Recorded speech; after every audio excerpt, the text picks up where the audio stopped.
Hello, what's new? What are Russia's goals in seeking weapons from North Korea, and what kind of reciprocity can Putin offer to Kim? Vladimir Putin and Kim Jong-un share many similarities. Both have a low profile when it comes to foreign travel.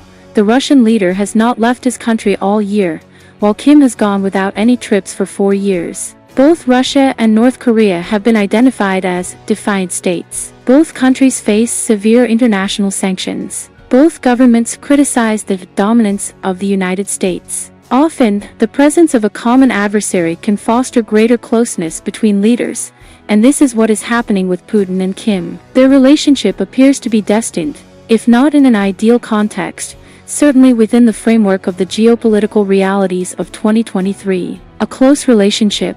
Not exactly. Unlike former US President Donald Trump, who at one point claimed that he and Kim Jong-un fell in love, the leaders of Russia and North Korea are more reserved in their public displays of affection. However, both Vladimir Putin and Kim Jong-un see potential advantages in a closer relationship, much to gain. So, what are the benefits that the Kremlin obtains from this situation? Firstly, North Korea possesses a significant defense industry with large-scale production capabilities. As the conflict in Ukraine continues involving Russia, Pyongyang could potentially serve as a valuable source of ammunition supplies for Moscow. Washington has suspicions that the Kremlin has already considered this possibility. The United States alleges that discussions on arms between Russia and North Korea are in an active development phase, and there are rumors that Russia is seeking to acquire ammunition supplies and artillery projectiles. While Russian officials have not officially confirmed this, there are numerous subtle indications suggesting that Russia and North Korea are inclined toward increased military cooperation. In July, Sergei Shoigu became the first Russian defense minister to visit North Korea since the dissolution of the Soviet Union, when he participated in events commemorating the 70th anniversary of the Korean armistice. During the visit, Kim Jong-un acted as the host and accompanied Shoigu on a tour of an arms exhibition. The defense minister has also hinted at the preparation of joint military exercises. Andrei Kozyrev, former Russian foreign minister, commented, "In my opinion, if they are seeking weapons in North Korea, one of the world's poorest and least developed countries, an isolated nation, this represents the greatest humiliation for Russia's great power propaganda." Kozyrev spoke to me via video call from the United States, where he currently resides. "A true power would not seek an alliance or military supplies from North Korea," he added.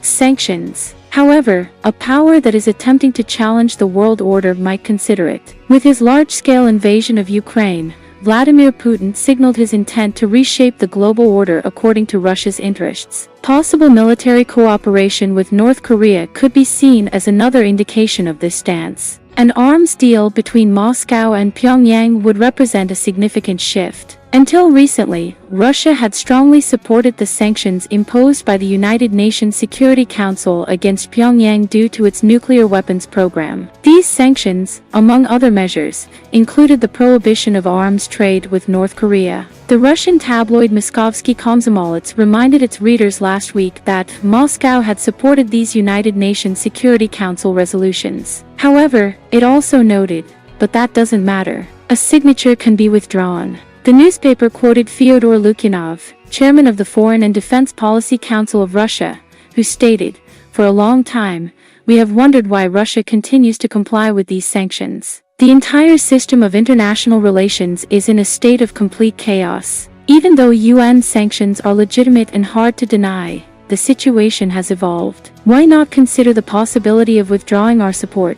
This would be very well received by Kim Jong-un. A lasting alliance. What can North Korea expect from Russia? It is highly likely to receive humanitarian assistance aimed at alleviating food shortages within its territory. Furthermore, there has been speculation about Pyongyang's interest in acquiring advanced Russian technology for satellite and military applications, including nuclear-powered submarines. After more than a year and a half of a conflict that has been unfavorable for Russia, Moscow may be seeking to replenish its ammunition stocks. It is very likely that I see an agreement with Pyongyang as a means to advance in this direction. However, this does not imply that, without North Korea's cooperation, Russia's military machinery is on the brink of coming to a halt. Andrei Kozyrev, former minister, believes that Putin is not in a desperate situation. He can sustain himself for an extended period and is capable of adapting. He constantly learns how to navigate sanctions and how to collaborate with China,